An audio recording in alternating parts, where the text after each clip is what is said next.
দুনিয়া যতই সাজাও বান্দা মনে রাখো তুমিও থাকতা না, দুনিয়াও থাকতো না। তুমিও যেমন মৃত্যু হবে, এই কায়নাতেরও মৃত্যু হবে। এই দুনিয়ার প্রত্যেক মানুষের মৃত্যু হলে সেটারে মৌত বলে, আর একদিন গোটা সৃষ্টি জগতের মৃত্যু হবে সেটারে কিয়ামত বলে। সেটারে কিয়ামত বলে। কেউ থাকবে না, আল্লাহ কথাটা বারবার মনে করাইছে। তোমার যেমন মৃত্যু হবে, সৃষ্টি জগতেরও মৃত্যু হবে। ইজাস সামাউন ফাতারাত ওয়া ইদাল কাওয়াকিবুন তাসারাত। আল্লাহ বলেছেন ইজাস শামসু কুফিরাত। আল্লাহ তাআলা এভাবে বারবার বলছে ইজাস সামাউন শাক্কাত, আসমান ভেঙে যাবে, চূর্ণ বিচূর্ণ হয়ে যাবে, তারকারাজি খসে খসে পড়বে, সূর্য চন্দ্র আলোহীন হয়ে পড়বে। আল্লাহ তাআলা বলেন ইদা রাজ্জাতিল আরদু রাজ্জা, জমিন পাউডারের মতো রেজা রেজা পাউডার হয়ে যাবে। আল্লাহ তাআলা বলছে পাহাড়গুলো তুলার মতো ধুলির মতো উঠতে থাকবে। আল্লাহ বলছে বান্দা একদিন আমি গোটা কায়নাত আমি শেষ করে দেব, আমার সংসার আমি গুছায় ফেলবো, আমার এই কায়নাত আমি আল্লাহ তাআলা ইসরাফিলের সিঙ্গার ফু দিলে আমি আল্লাহ তাআলা গুটিয়ে ফেলবো। এই কথাটাই আপনাদের সামনে এখানে আমি শুনাইতে চাই, এই অল্প একটু শুনে। আল্লাহ তাআলা এখানে এই কথাটাই তুলে ধরছেন কোরআনের বহু সূরায়, যে বান্দা এই সৃষ্টি জগৎ একদিন থাকবে না, কিয়ামত হবে, একদিন ইসরাফিল ফু দিবে। ইসরাফিল যেদিন ফু দিবে, কোরআনে এই বর্ণনাটা দুই ভাবে আছে। একটা হলো ইসরাফিল প্রথমবার ফু দিবে, আরেকটা হলো ইসরাফিল দ্বিতীয়বার ফু দিবে। ইসরাফিল মোট দুইবার ফু দিবে। প্রথমবার ফু দিলে জমিনের মধ্যে ভূমিকম্প শুরু হবে। আল্লাহ বলেন এই ভূমিকম্পটা গোটা পৃথিবী একসাথে, আমার সৃষ্টি পুরাটা একসাথে নড়বে। ইন্না জালজালাতাস সাআতি শাইউন আযীম। আল্লাহ বলেন বান্দা দুনিয়ায় বহু ভূমিকম্প তুমি দেখছো, তবে মনে রেখো কিয়ামতের ভূমিকম্প, ইসরাফিল ফু দিলে প্রথম যেই ভূমিকম্প হবে, কিয়ামত সংঘটিত হওয়ার জন্য, গোটা সৃষ্টিটা ভেঙে চুরে যাওয়ার জন্য, সেটা হবে বড়ই ভয়ানক। সেটা বড়ই ভয়ানক। ইয়াউমা তারাউনাহা তাদহালু কুল্লু মুরদিআতিন আম্মা আরদাআত।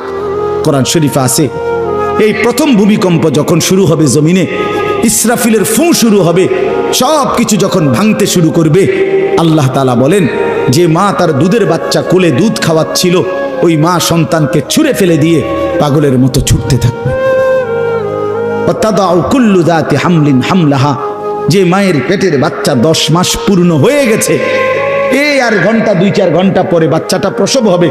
আল্লাহর কসম, আল্লাহ কোরআনে বলছে সেই গর্ভধারিণী মা 10 মাস যে তার সন্তানকে গর্ভে লালন করেছে, ইসরাফিলের ফু দিলে জমিনের কম্পন যখন শুরু হবে, ভূমিকম্প, তখন এই গর্ভধারিণী মা এভাবে দৌড়বে, এভাবে ছুটবে, নিজের বাচ্চা নিজের থেকে খালাস হয়ে পড়ে যাবে, বা ফিরেও তাকাবে। ও তারা নাসা সুকারা, আল্লাহ বলে সমস্ত মানুষগুলো বাতালের মতো দৌড়তে থাকবে। এইভাবে সব কিছু কাঁপতে কাঁপতে সব কিছু কিছু দূর গিয়া গিয়া ভাঙ্গা ভাঙ্গা পড়বে, মুখ থুবড়ে পড়বে। তো আল্লাহ রাসূল সাল্লাল্লাহু আলাইহি সাল্লাম বলেন সমস্ত কিছু এই সৃষ্টি জগতের যা আছে আল্লাহ ব্যতীত সব কিছুই প্রথম ফুঁয়ের পরে কাঁপতে কাঁপতে ভূমিকম্পের মতো হয়ে জমিনের তলদেশে চলে যাবে। মাটির উপরে তখন একটি সুতা আর থাকবে না, আর কিছুই না। এই হলো কিয়ামত, প্রথম ফু, প্রথম ভূমিকম্প। নির্দিষ্ট একটা সময় পরে আবার আল্লাহ তাআলা ইসরাফিলকে জীবিত করে আবার বলবেন আরেকটা ফু দাও, একটি নির্দিষ্ট সময় পরে। সেই সময়টা কতদিন? হাদিসের একটি বর্ণনা থেকে, নবীজির একটা বর্ণনা থেকে মুহাদ্দিসিনে কেরাম বলছে এই দ্বিতীয় ফু আর প্রথম ফুর মাঝখানে, প্রথম ফুতে সব কিছু যখন কবরে চলে যাবে, তখন হতে পারে দ্বিতীয় ফু দিতে দিতে মাঝখানের সময় 40,000 বছর।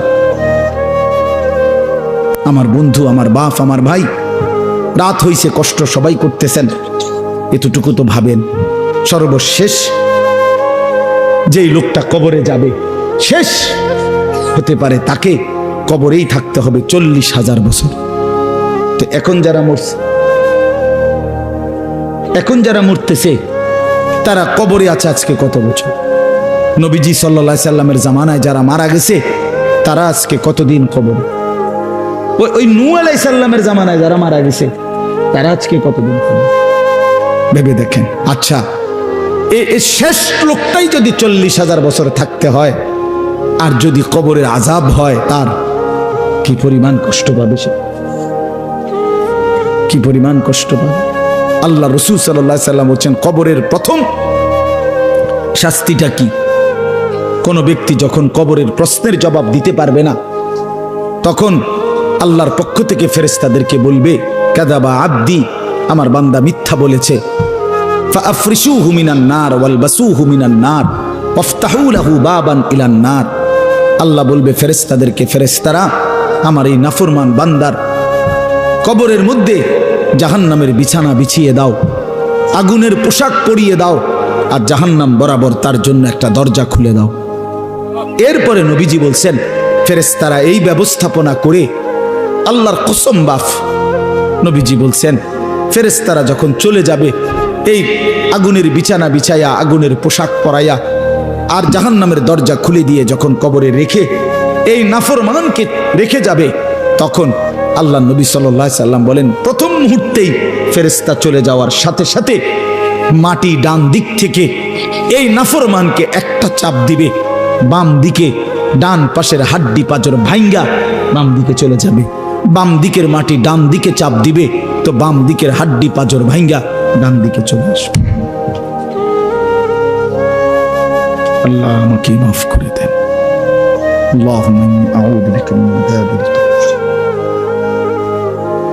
নবী সাল্লাল্লাহু আলাইহি সাল্লাম 5 ওয়াক্ত নামাজের পরে, আল্লাহর কসম বন্ধু, প্রতিদিন 5 ওয়াক্ত নামাজের পরে নবীজি কবরের আযাব থেকে পানাহ চাইতেন। প্রতিদিন হযরত উসমান রাদিয়াল্লাহু তাআলা আনহু কবরের সামনে দাঁড়াইলে এই পরিমাণ কাঁদতেন, হাত্তা ইয়াবুল্লা লিহিয়াতাহু। হাদিসে আছে কিতাবে যে তার দাড়িগুলো ভিজে ভিজে যাইত, দাড়ি ভিজে যাইত, এই পরিমাণ কাঁদতেন কবর দেখলে। এরপরে তো সামনে ভাইয়া, বিষয়টাকে হালকা মনে করেন না। বাবারা আমার, ছেলেরা আমার, বিষয়টাকে দোস্ত আমার, হালকা মনে করুন। এই বেনামাজি জিন্দিগি কষ্ট পাইবেন, এই বেহায়ার জিন্দিগি কষ্ট পাইবা বাপ। আমি বলছিলাম আরেকটা কথা আল্লাহ নবী বলবে, একটা কথা তো আল্লাহ বলছে, বান্দা আমি আর কতবার বললে, কেমনে বললে, আমি এর চাইতে দামি আর কোন কথা নাজিল করলে তুমি আমারে মানতা। আর নবীজি বলবে হাসরের ময়দানে, নবী বলবে, উম্মত তুমি জানো, হাদিসের তাফসীরের মধ্যে আছে, প্রত্যেক ব্যক্তি, আল্লাহ বলছে নবীকে, আমাদের নবী সাল্লাল্লাহু আলাইহি সাল্লামকে, বন্ধু আপনারে সামনে রাইখা আপনার উম্মতের আমল নামা আমি আপনারে সামনে রাইখা খুলমু। নবী সাল্লাল্লাহু আলাইহি ওয়াসাল্লাম যখন উম্মতের আমল নামা খুলে দেখবে, খোদার 365 দিনে কোনো দিন ফজরের নামাজের সেজদা নাই, 30 বছর সুদের ব্যবসা করছে, 50 বছর মিথ্যাই বলে গেছে, হারাম রোজগারি করেছে, 30 বছর যাবত মহিলাটা কোনো পর্দা করে নাই, ঘরের মধ্যে কোনো দিন শরীয়ত বলতে কিছু নাই। আল্লাহ নবী সাল্লাল্লাহু আলাইহি সাল্লাম তখন বলবে, উম্মত তুমি জানো আমি 23টা বছর অনবরত তোমার জন্য কেঁদেছিলাম। আমি সেই নবী, যে নবী সারা রাত এশার নামাজের পরে দাঁড়াইছি ফজরের আজান পর্যন্ত, এক দাঁড়ানোতে চোখের পানি ফেলে উম্মতের জন্য দোয়া করছিলাম। আল্লাহ রসুলের স্ত্রী আম্মা জান আয়েশা বলছেন, নবী এই পরিমাণ কাঁদছে, এতটা লম্বা দাঁড়ায় ছিল উম্মতের জন্য, হাত্তা তাওয়াররামাত কাদামাহু, 2টা পাও ফুলে ফুলে গেছে। আল্লাহ নবী বলবেন, উম্মত আমি 23 বছর কাঁদছি রে, প্রতিটা রাত কেঁদেছি, দিন কেঁদেছি। আমি এই পরিমাণ, পিঠটা খুলে দেখাবে চাদর সরিয়ে, আমার উম্মত আমার পিঠটা দেখো, তায়েফের পাথরের আঘাতে আমার পিঠ কি পরিমাণ ছিদ্র ছিদ্র হয়ে গেছে। আমি সেই নবী, যে নবী তোদের জন্য পেটে ক্ষুধার কষ্টে পাথর ভাঙছিলাম 2টা। আমি উহুদের ময়দানে দান দান শহীদ করে রক্ত মাখা শরীর নিয়ে বেহুশ হয়ে লম্বা সময় পড়েছিলাম। আমার ঘরের চুলায় 3 মাস, হাদিসে আছে আম্মা জান আয়েশা বলছেন, নবীজির ঘরে আমরা 9 জন বিবি, উনি বলছে আল্লাহর কসম 3 মাস, কোনো দিন টানা 3 মাসে কোনো দিন আমাদের ঘরের চুলায়, 9 জন বিবির ঘরে কারো ঘরের চুলায় কোনো দিন আগুন জ্বলে না। 3 মাস খেজুর আর পানি দিয়ে আমরা জিন্দেগি কাটাইছি। আল্লাহর নবী বলবেন, উম্মত তাহলে এত কাঁদলাম কার জন্য, এত রক্ত ঝরাইলাম কার জন্য, পেটে পাথর বাঁধলাম কার জন্য, বিনিময়ে এটা কি আমল নামা নিয়ে আসছো? ছেলেরা বলো ভাই, একটা ছেলে বলো, রাসূলুল্লাহ সাল্লাল্লাহু আলাইহি ওয়াসাল্লামের সুপারিশটা একটা মামুলি ব্যাপার। রাসূলুল্লাহ সাল্লাল্লাহু আলাইহি ওয়াসাল্লাম বলবে, উম্মত এটা কি আনলা? আমি এই আমল নামা নিয়া আমার মতো এত বড় শ্রেষ্ঠ রাসূলের উম্মত তুমি, আমি মালিকের সামনে দাঁড়ামু কেমনে, এটা দেখামু কেমনে? আরে চেয়ারম্যান ভাই, আপনি কেমনে দেখাইবেন? আপনার অনুসারী যদি, আপনার অঞ্চলের একজন মানুষের যদি পুরাটা পৃষ্ঠার মধ্যে 110টা মামলা থাকে, আপনি তার জন্য কেমনে নেবেন? আপনি একজন উপরস্থ পদস্থ কর্মকর্তার কাছে আপনি কিভাবে সুপারিশ করবেন? বেটা তোর তো কিছুই নাই বেটা, শুধুই অপরাধ আর অপরাধ ছাড়া। তো এই বেচারা লজ্জিত হবে কিনা বলেন না কেন? তো নবী সাল্লাল্লাহু আলাইহি সাল্লাম বলবেন, উম্মত তুই আমার মতো শ্রেষ্ঠতম রাসূলের মাথাটা তো ছোট করে ফেললি, তুই তো আমার উম্মত, তুই এটা কি আনলা? আমি কেমনে দেখাবো এটা আমার মালিকের সামনে যে রব্বুল আলামিন এটা আমার উম্মতের আমল নামা?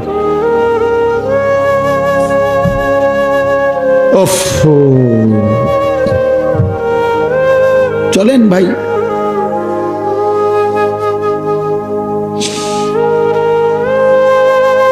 এই জন্য দোস্ত আমার, বন্ধু আমার,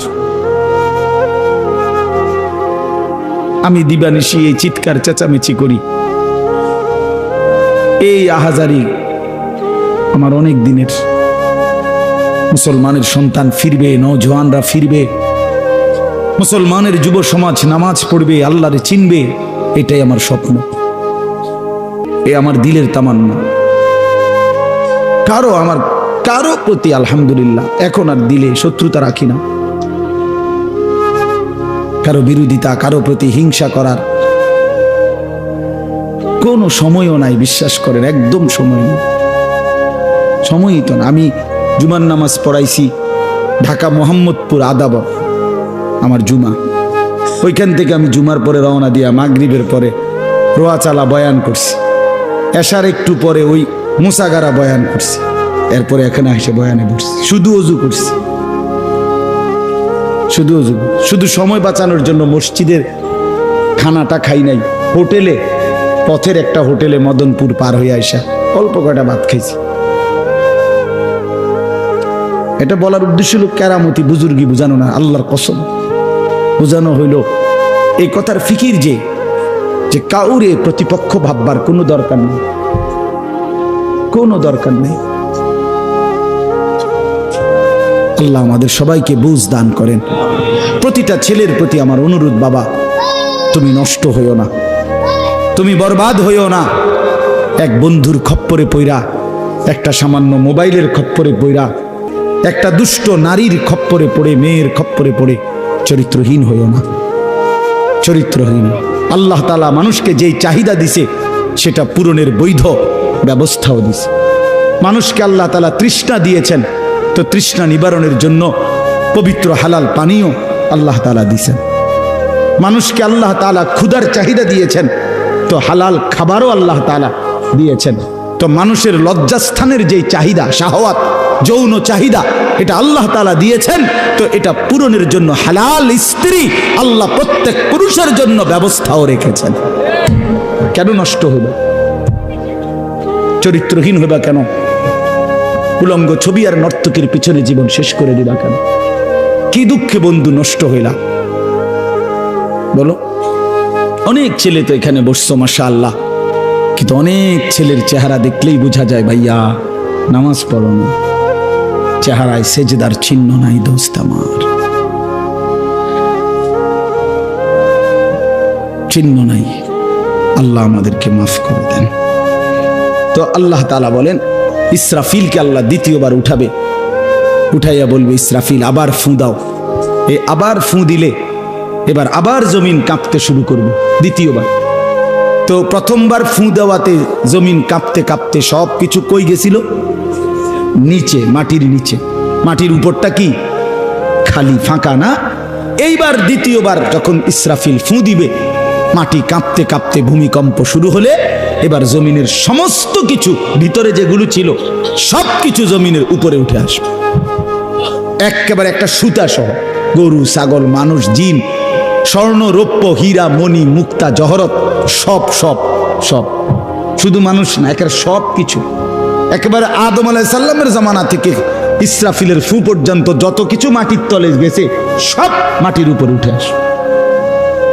ইদা জুলজিলাতিল আরদু জিলজালাহা, আল্লাহ তাআলা বলেন এই দ্বিতীয়বারের ভূমিকম্প জমিনে যখন হবে, ওয়া আখরাজাতিল আরদু আসকালাহা, জমিন তার তলদেশ থেকে তার ভেতরে যা কিছু বোঝা জমিনের মধ্যে ছিল সব কিছু সে জমিনের উপরে তুলে দিবে।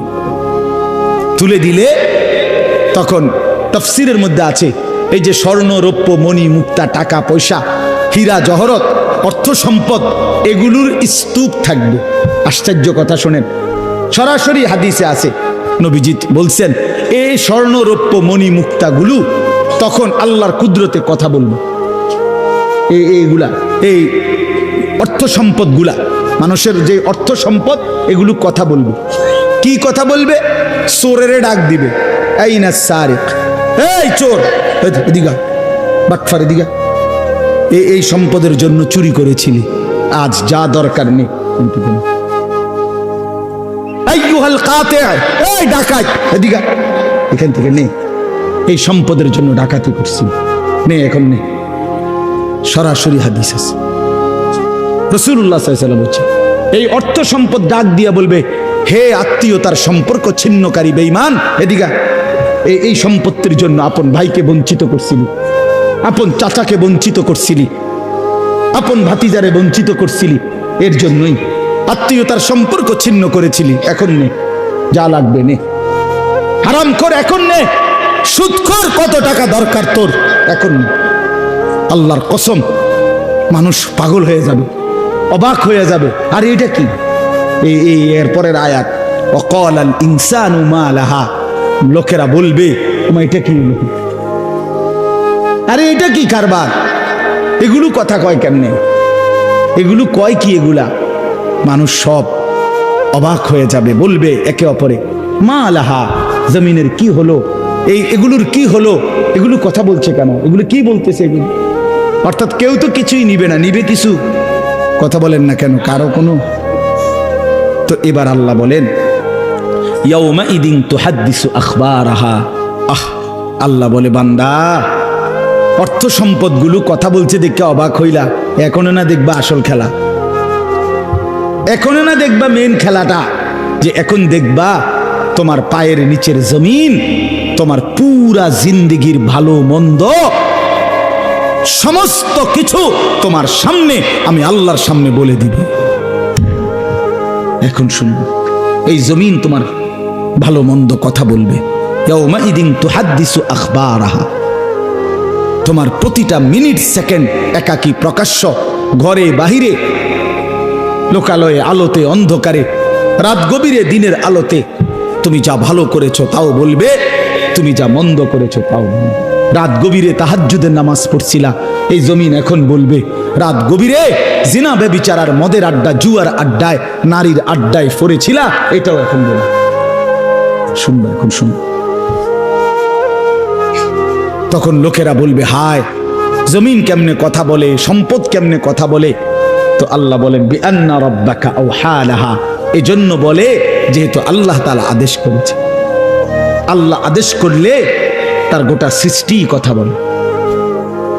তাহলে মূলত জিহ্বায় কথা বলে না, আল্লাহ আদেশ করলে গোশতের এই টুকরাটা কথা বলে। নাহলে যেই লোক, আপনারা কোনো বোবা দেখছেন? কথা বলেন না। বোবা মানুষ দেখছেন কখনো? তো বোবা মানুষের তো জিহ্বা নাই, ঠিক না? আছে না? আছে কিনা বলেন না? তো হে কথা কয় না কা, কথা বলে না কা কেন? মানে কথা বলে না কেন? মানে জিহ্বা তো আছে কিন্তু কথা বলে না কা। বুঝা গেল কি? আল্লাহর হুকুম হলে কথা বলে। যে কানে শুনে না, তার এখান দিয়ে এরকম কান নাই, তো হে শুনে না কান। তাহলে কানে দিয়ে শুনে না, আল্লাহর হুকুম হইলে শুনে। যে অন্ধ, সে তার কি এরকম চোখ নাই, তো হে দেখে না কান। মূলত আল্লাহর হুকুম হলেই চোখে দেখে, নাইলে দেখেন। তো ঠিক আল্লাহর হুকুম হইলে গোশতের এই টুকরাটা যদি কথা বলতে পারে, আল্লাহর হুকুম হইলে গোটা সৃষ্টিও কথা বলতে পারে, গোটা সৃষ্টিও কথা বলতে পারে। এবার আসেন এই শেষ ইয়াউমাইদিন ইয়াসদুরুন নাসু আশতাতাল লিয়ারাউ আমালাহুম, ফেরেশতারা সমস্ত মানুষকে দলে দলে দলে দলে গ্রুপ গ্রুপ করে ভাগ করে দিবে। আর এই ভাগে ভাগে লোকেরা নিজেদের পুরা জিন্দেগির আমলনামা দেখার জন্য, নেওয়ার জন্য নির্দিষ্ট জায়গায় যাবে। ফেরেশতারা বলবে যান, সামনে যান।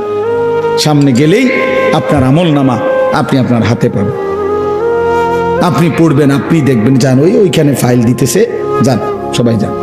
এই দলে দলে মানুষ যাবে। এইবার আমলনামা যখন হাতে দিবে, আল্লাহ তাআলা বলেন ফামান ইয়ামাল মিসকালা যাররাতিন খায়রান ইয়ারা, এক বিন্দু ভালো যে করেছে সে তাও দেখতে পাবে। ওয়ামান ইয়ামাল মিসকালা যাররাতিন শাররান ইয়ারা, এক বিন্দু মন্দ যে করেছে সে তাও দেখতে পাবে। প্রতি সেকেন্ড, প্রতি ঘন্টা, প্রতি মিনিট, প্রতি মুহূর্ত, প্রতি লামহা, প্রতি জাররা সে দেবে। জাররা এই শব্দটা হলো কোরআনের, এই শব্দটা একটি এতটুকু পরিমাপ তাফসীরের মধ্যে লিখছে লা জিনাতা লাহা, যেটার কোনো ওজন হয় না, মাপলে কোনো ওজন আসে না, এত সামান্য। মানে এটা 100 গ্রামও না, 1 গ্রামও না, 1 গ্রামও না, 1 গ্রামের অর্ধেকও না, অর্ধেকের অর্ধেকও না। এটা অণুও না, পরমাণুও না, এটা ইলেকট্রনও না, নিউট্রনও না, প্রোটনও না, কিচ্ছু না। বিজ্ঞান তো এগুলো ভাগ করছে না, ভাগ করে করে আপনার অণু থেকে পরমাণু, পরমাণু থেকে এখন আরো ভাগ করছে। এই ইলেকট্রন, প্রোটন, নিউট্রন এগুলো ভাগ করতে করতে সূক্ষ্ম থেকে সূক্ষ্ম, সূক্ষ্ম থেকে সূক্ষ্ম বিজ্ঞান বাহির করতেছে। কিন্তু জাররা বলে যেটার কোনো ওজনই নাই, কিচ্ছু নাই, এটা এত সামান্য। মানে তুমি যেটারে কিছুই মনে করো নাই, আল্লাহ বলেন ওইটাই তুমি দেখবে, ওইটাই দেখবে। এই জন্য বাপ আমার শেষ রাত গভীরে এই কথাই, আমরা আমাদের একাকী কিংবা প্রকাশ্য, আমরা আমাদের রাত কিংবা দিন, ঘর কিংবা বাহির আড়াল করবার সুযোগ নেই। সুযোগ আছে ভাইয়া? ছেলেরা কাজেই রাতের 3টায় দুনিয়া ঘুমায়, আল্লাহ ঘুমায় না। অশ্লীল ছবি দেখো না। রাতের 3টায় মা ঘুমায়, বাবা ঘুমায়, মালিক ঘুমায় না। রাতের 3টায় মহল্লাবাসী ঘুমায়, কিন্তু আল্লাহ ঘুমায় না। আলাম ইয়ালাম বিআন্নাল্লাহা ইয়ারা, আল্লাহ বলে বান্দা তুমি জানো আমি কিন্তু সারাক্ষণ তোমাকে দেখি। কতক্ষণ? কতক্ষণ? আল্লাহ দেখেন কখন? সারাক্ষণ। এই জন্য আমরা প্রত্যেকে ইনশাআল্লাহ নিয়ত করি যে আমরা আমাদের আখিরাতকে ভাববো, ফিকির করব। আখিরাতের আশায় গুনাহ ছেড়ে দেন, আল্লাহর নাফরমানি ছেড়ে দেন, হালাল পথে জিন্দেগি চালান। একটু কষ্ট হলেও চলে যান, পার হয়ে যান। ऐसे रहे या वैसे रहे वहां देखना फिर कैसे रहे। বুজুর্গরা বলে এ দুনিয়ায় এমনে থাকো আর এমনে থাকো, কাইট মাইট হইয়া চিত্তিয়া মিত্তিয়া উঠতে লাগা। আসল দেখার বিষয় হলো ওয়াহা কেসে রাহে, সেখানে কেমন থাকবা, এটা হলো দে। এটা শেষ হয়ে যাবে। আজ রাত যার বাসর রাত, তারও ভোর হবে। আজকের রাত যার জেলখানায় ফাঁসির রাত, তার রাতও কি হয়ে যাবে। অট্টালিকার মানুষটাও মরে যাবে, জীর্ণ কুঠিরের মানুষটাও মরে যাবে। কোনোদিন দুঃখ যে দেখে নাই সেই সুখী মানুষটাও কবরে চলে যাবে। কোনোদিন সুখ যে দেখে নাই সেও মরে যাবে। আমিও না, আপনিও না, বাবাও না, সন্তানও না, মাও না, কেউ না, কেউ থাকবে না, কেউ না, কেউ না। আজকে আমরা কবরবাসীদের স্মরণ করে দোয়া করি, এই আগামী 20 বছর 30 বছরের মাথায় আমাদেরকে স্মরণ করে, আমাদেরকে কবরবাসী মনে করে, আমাদের পরবর্তীরা মনে করে। এই না জিন্দিগি? কথা বলেন না, এই না জিন্দিগি? এই জন্য আমরা ইনশাআল্লাহ সবাই মিলে ফিকির করি নিজের ভালো, নিজের কল্যাণ। এতটুকু যদি কারো বিবেক না থাকে ভাইয়া, তো সে বুঝলো কি? এই জন্য নিজের ভালো দেখেন। ওয়ালা তুলকু বিআইদিকুম ইলা তাহলুকা, আল্লাহ বলছে বান্দা নিজেরে নিজে ধ্বংসের দিকে ঠেলে দিও না, নিজের এত বড় ক্ষতি করো না বান্দা। এই পৃথিবী তুমি গেলেও থাকবে। এই আমরা যারা মনে করি, হ্যাঁ অনেক বয়স্ক মাঝ বয়সী লোক আছে, আমি থাকতে যদি আমার জি40 একটু ঘর দুয়ার জাগা জমি দলিল টলিল একটু লাইন ফাইন করে দিয়া যাইতে না পারি, আমি মরলে তারা কেমনে চলবো কেমনে খাইবো হেবড়া কয় চা দোয়ানে বইয়া বইয়া হেবড়া কেমনে চলবো তারা না চাচা আমনে মরিলে আর পৃথিবীতে কামাই রোজগারি উপার্জন সব বন্ধ হয়ে যাবে আমনেই শেষ কামলা পৃথিবীর শেষ কামলা আমনে মরার পরে মানুষ সব আপনার জিফুত বহন খাইব চা দিয়া বিজাইয়া না ভাত তরকারি তো নাই আমনে মরলে কি আর ভাত তরকারি আগে করতে আমনে মরলে ইট বালু সিমেন্ট ভাত তরকারি চাল ডাল এটি পৃথিবীর থেকে ফেরেস্তারা নিবে এটি কথা হইল কোনো কথা বলেন এটা কোনো কথা হইল এই পৃথিবীতে আল্লাহ তাআলা যাকে হায়াত দিছেন তার জন্য রিজিকও রাখছেন অতএব দয়া করে এই ভুল না করি কেন সুদের টাকায় কিস্তির টাকায় হারামের টাকায় সন্তানকে আপনি উপার্জনের জন্য দুনিয়া দেশে কিংবা বিদেশে কেন পাঠাইতে হবে কে বলল আপনার এই দায়িত্ব আপনার দিল কে যে আমি বেটা জাহান্নামে গিয়া হইল তোরে বিদেশ পাঠান লাগবো সুদে টিয়া লইয়া কিস্তিতে টাকা লইয়া কেন বলেন না এটা কোনো ইনসাফের কথা হইল এটা পৃথিবীর কোন আইনে আছে না আল্লাহর কোন আইনে আছে তো এটা কি